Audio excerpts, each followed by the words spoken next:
Continuamos a acreditar que o mundo deveria ser justo, tratando-nos com justiça, e deveria tratar-nos com misericórdia quando falhamos. Por que é que os cristãos devem perdoar? Porque um cristão rancoroso é a maior de todas as contradições. Como pode alguém que foi perdoado não perdoar? Como é que alguém que foi perdoado não perdoa? A Bíblia também diz em Provérbios 28, 23 que aquele que repreende o homem achará depois maior graça do que aquele que lisonjeia com língua. Os pais que aqui estão admoestam os filhos porque acreditam que os vai ajudar a serem melhores pessoas. Perdoar-nos a nós mesmos é o princípio da libertação, mas também perdoar os outros.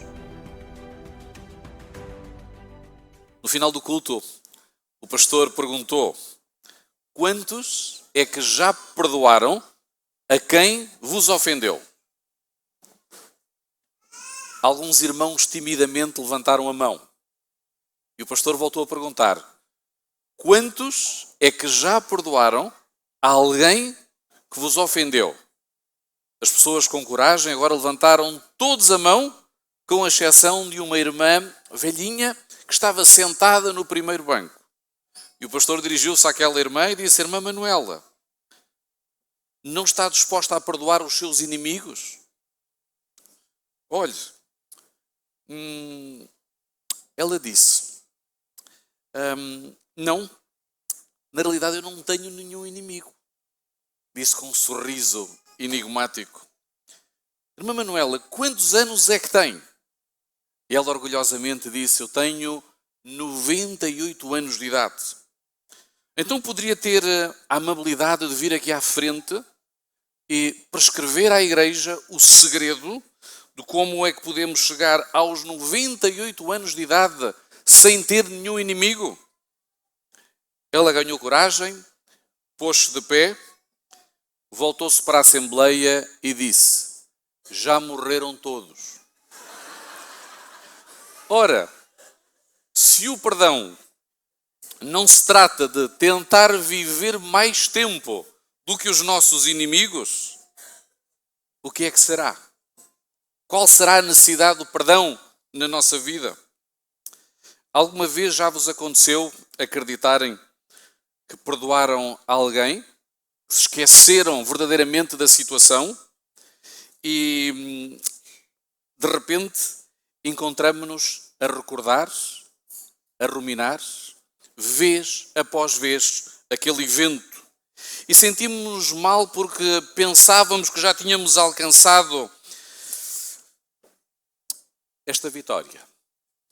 Mas ali estão aquelas imagens na nossa mente que nos fazem recordar o quanto aquela ou aquelas pessoas ou aquelas circunstâncias nos fizeram sofrer.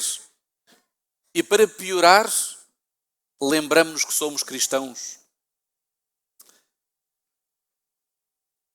Mahatma Gandhi costumava dizer: se nós praticássemos a lei do talião, olho por olho, dente por dente, rapidamente o mundo se encontraria cego e desdentado. A realidade é que o perdão interrompe a violência. Interrompe a violência que cometemos contra nós próprios, mas também contra terceiros que estão à nossa volta. Há um senhor, filósofo judeu chamado Jacques Derrida, afirma que o perdão deve ser espontâneo e natural. Diz ele, o perdão deveria ser espontâneo e natural. Mas em oposição, um autor cristão chamado Ken Sand, ele diz que este não é o conceito real do perdão. Na realidade, o conceito do perdão é outro e é mais cristocêntrico. Ele fala de um processo. Ele fala de uma postura de reconciliação. Esta postura consiste em desejar o bem do nosso ofensor e orar por ele.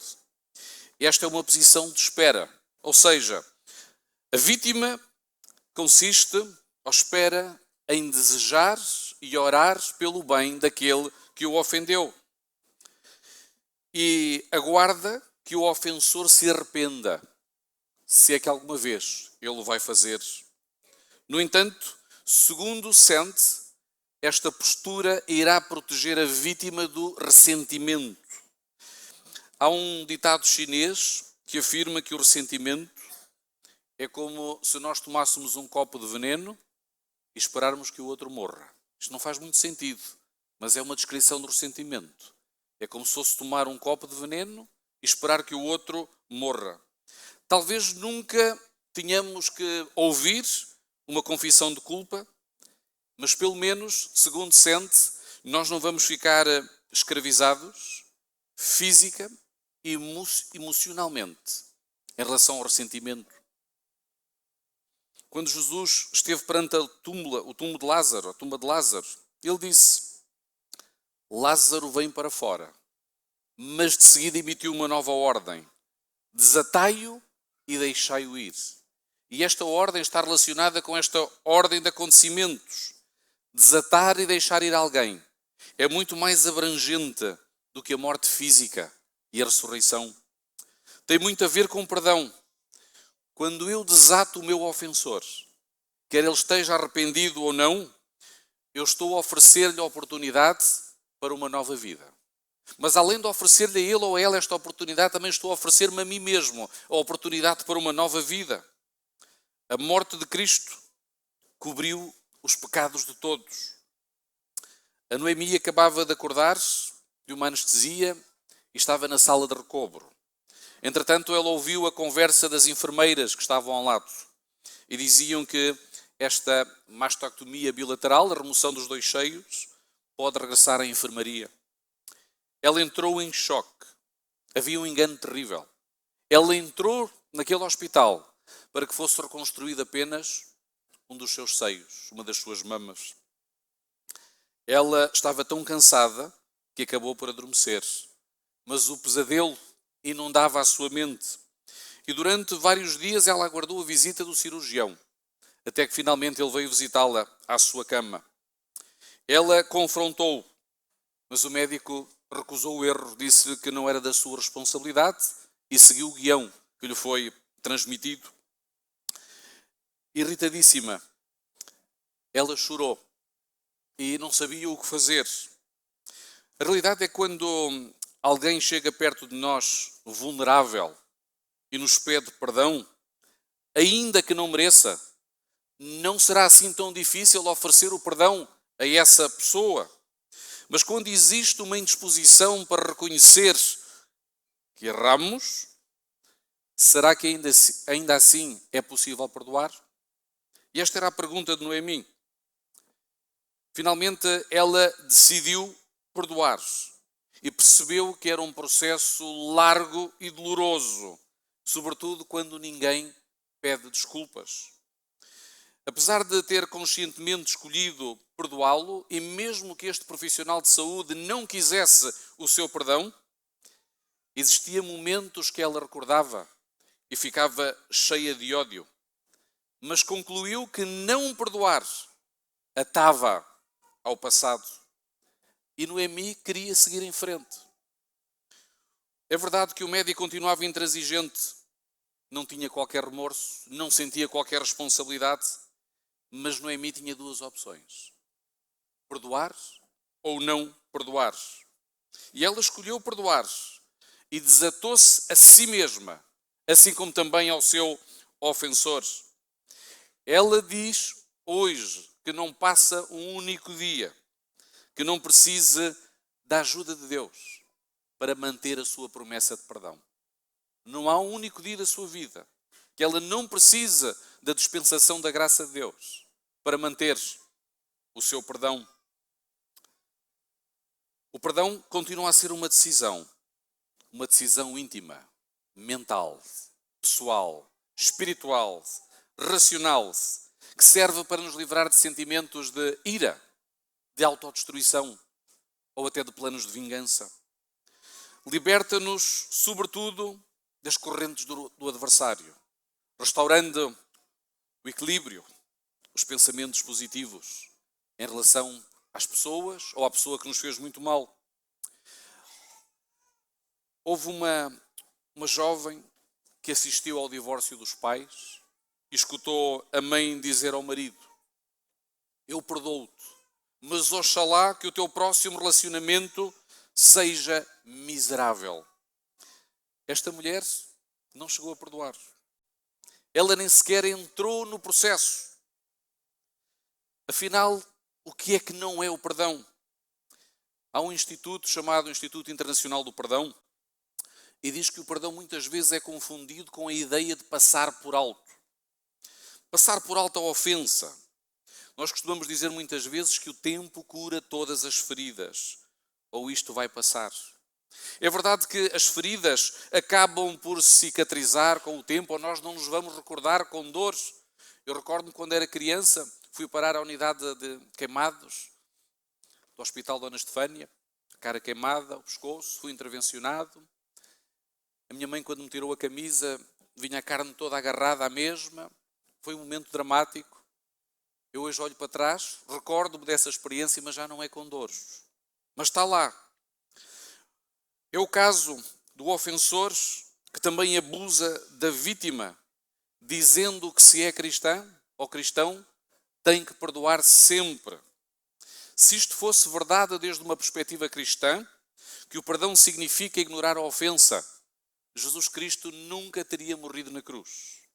Se as exigências da lei não eram assim tão importantes, ninguém teria que morrer. Ninguém teria que morrer no Calvário. As pessoas normalmente negam a ofensa pelo temor de serem descobertas ou pela vergonha da exposição. Reconhecer o erro permite que se realize o potencial restaurador do perdão, quer este seja divino, quer este seja humano. Havia um casal jovem que apresentava o seu problema. Ele tinha sido infiel à sua esposa e sentia que ela tinha que o perdoar. E o jovem, para diminuir a importância do ocorrido, dizia: isto é normal acontecer. Todos os casais têm pelo menos uma vez uma história de adultério. E por isso, tu deves aceitá-lo. Só que a jovem esposa não estava disposta a passar por alto a traição da sua confiança. E por isso o terapeuta aconselhou-a a ele, a reconhecer a gravidade da ofensa que tinha realizado a partir do ponto de vista da sua mulher. E convencê-la com provas de que ela poderia novamente começar a confiar nele. Existem cristãos, particularmente mulheres, que diminuem a importância do pecado, da ofensa cometido contra elas. É o caso do abuso físico, mental ou sexual, e tendem a reduzir na sua própria mente a gravidade de uma conduta inaceitável, talvez devido ao receio de exposição à sociedade, à família, à igreja, devido a um casamento fracassado, ou pelo amor talvez de ficarem sozinhas ou rejeitadas. E a vítima permanece muitas vezes na relação com um esforço quase sobre-humano para aplacar a ira do abusador. Mas esta postura vai dificultar o perdão para ambas as partes, ou até para o abusador.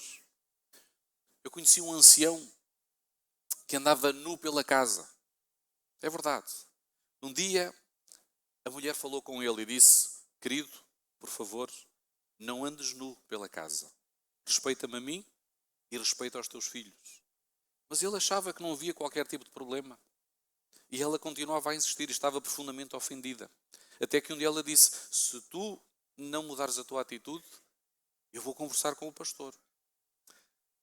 E assim foi. Um dia ela veio falar comigo e eu falei com aquele querido irmão e disse-lhe: olha, não há problema em o irmão estar nu, mas quando estiver sozinho, ora, se isto incomoda a sua mulher, se isto incomoda os seus filhos, por favor, respeite.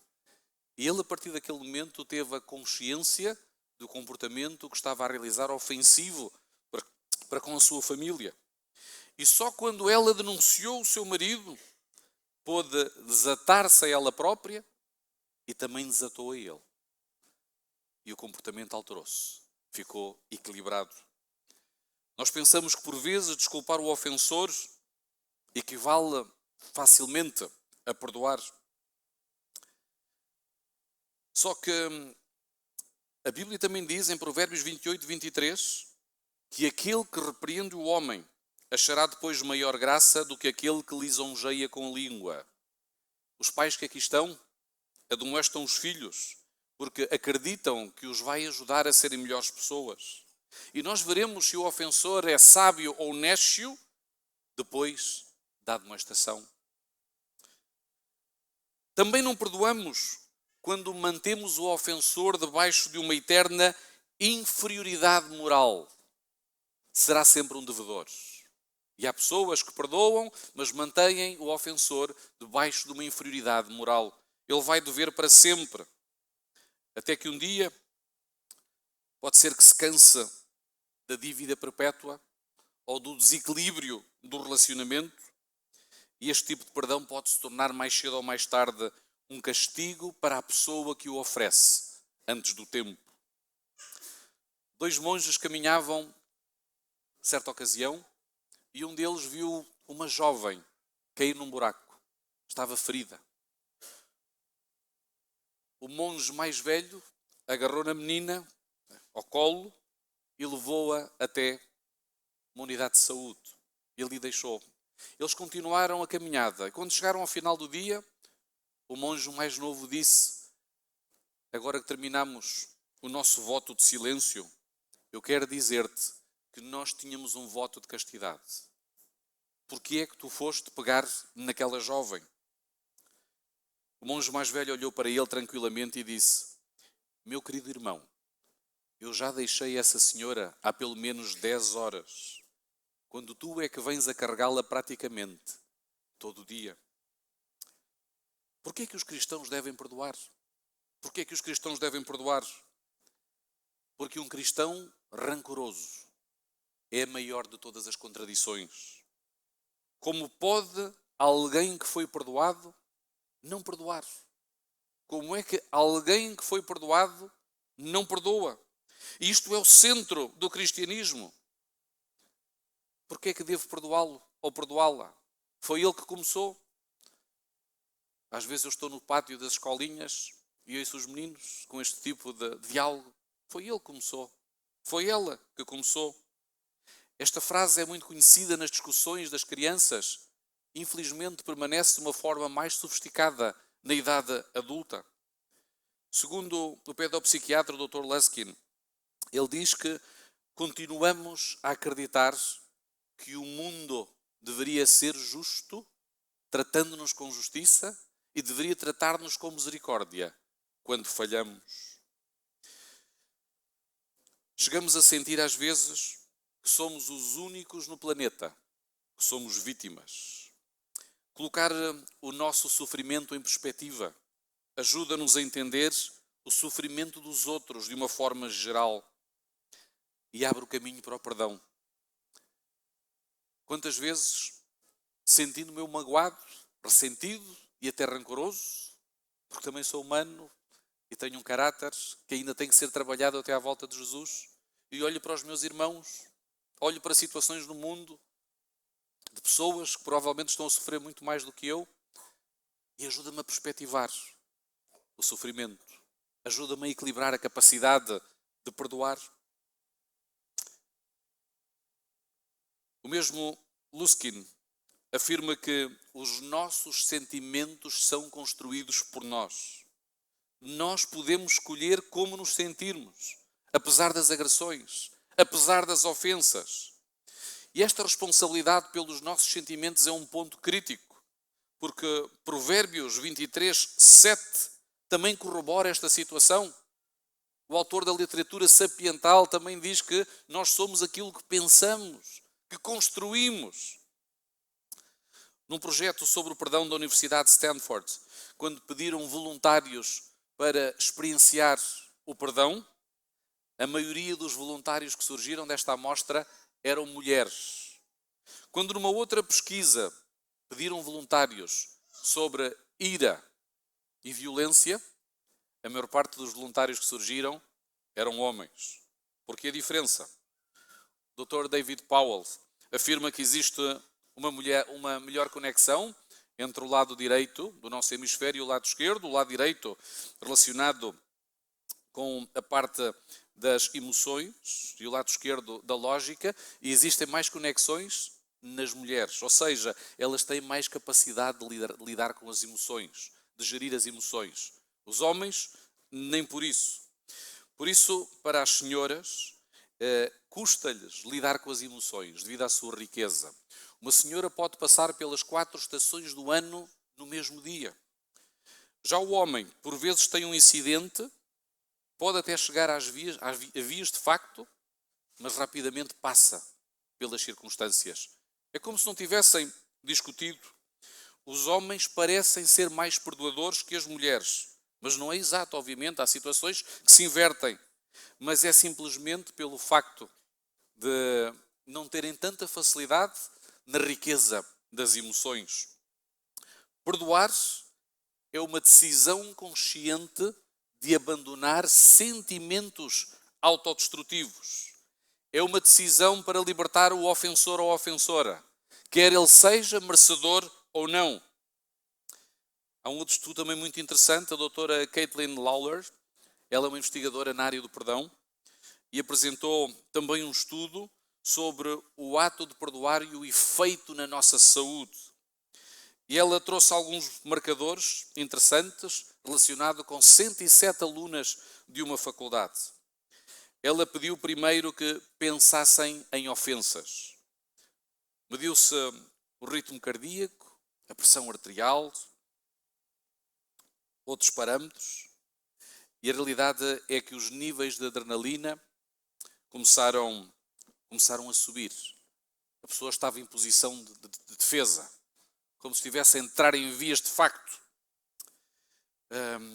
Aqueles que são menos perdoadores apresentam maiores níveis de stress, de predisposição inclusive a doenças. O sistema imunitário fragiliza-se. E há uma cultura de sentimentos negativistas na sua mente.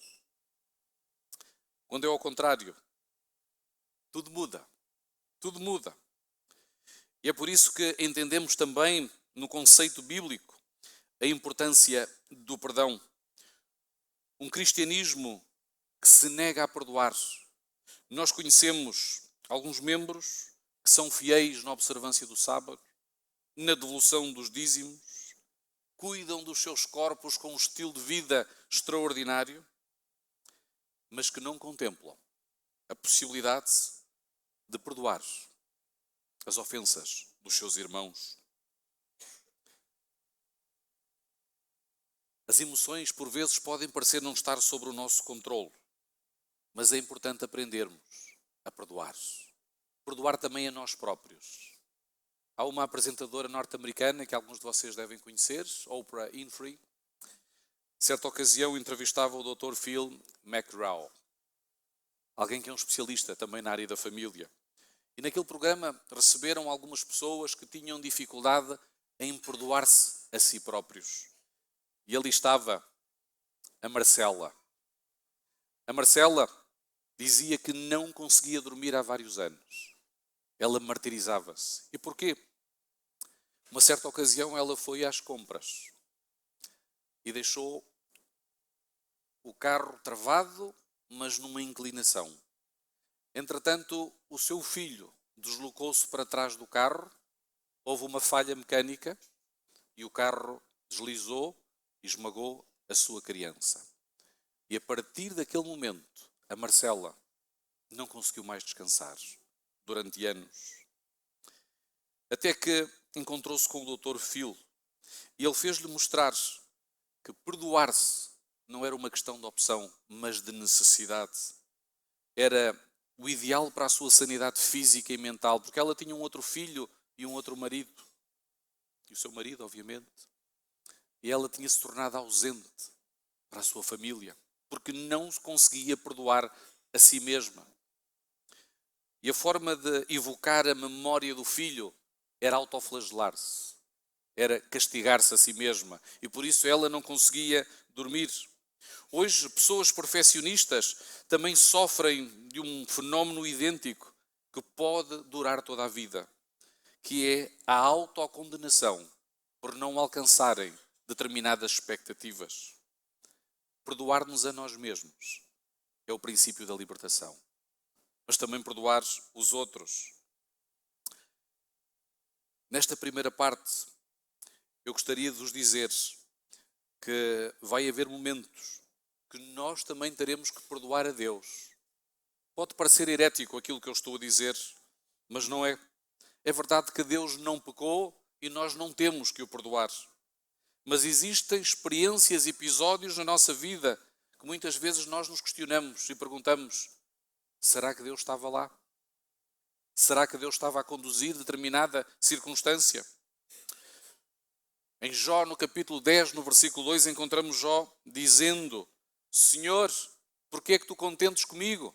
Ou seja, Jó está a dizer: eu não estou a perceber esta nova ordenação moral. Porquê é que estas circunstâncias estão a passar na minha vida? Jó, num sentido figurado, precisava de perdoar a Deus. No sentido de dar-lhe espaço para que Ele manifestasse a sua misericórdia. Nem todas as questões nós vamos ver respondidas nesta vida. Há questões que vão ser respondidas apenas no milénio, na eternidade. E o Senhor reserva-se o direito de ter também pensamentos que só são partilhados entre o Pai e o Filho e o Espírito Santo, que não nos dizem respeito. Mas ainda assim nós podemos aprender a confiar, mesmo sem compreender tudo. E quando nós perdoamos, significamos que estamos a adquirir o caráter de Deus. Quando fazemos o exercício de perdoar, mesmo contra a nossa vontade, nós estamos a exercitar o caráter de Deus na nossa vida. Por isso este perdão que Deus nos dá permite-nos fazer as pazes, permite-nos estabelecer o vínculo da paz e sermos pacificadores.